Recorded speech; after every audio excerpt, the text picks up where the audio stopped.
جب تمہارے لڑکے بالغ ہو جائیں تو ان کو بھی اسی طرح اجازت لینی چاہیے جس طرح ان سے اگلے یعنی بڑے آدمی اجازت حاصل کرتے رہے ہیں۔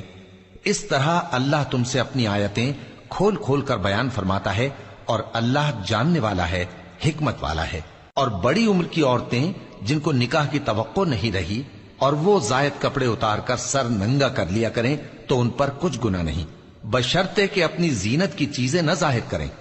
اور اگر اس سے بھی بچیں تو یہ ان کے حق میں بہتر ہے،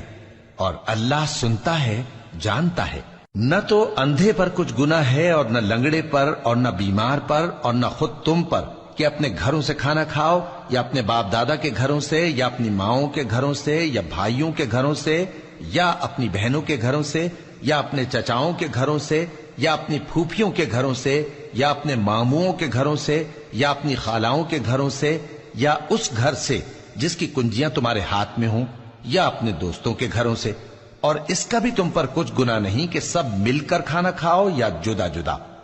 پھر جب گھروں میں جایا کرو تو اپنے گھر والوں کو سلام کیا کرو، یہ اللہ کی طرف سے مبارک اور پاکیزہ تحفہ ہے۔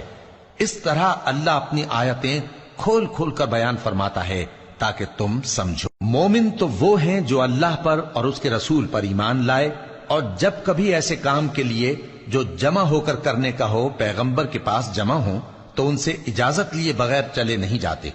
اے پیغمبر، جو لوگ تم سے اجازت حاصل کرتے ہیں وہی اللہ پر اور اس کے رسول پر ایمان رکھتے ہیں، سو جب یہ لوگ تم سے کسی کام کے لیے اجازت مانگا کریں تو ان میں سے جسے چاہا کرو اجازت دے دیا کرو،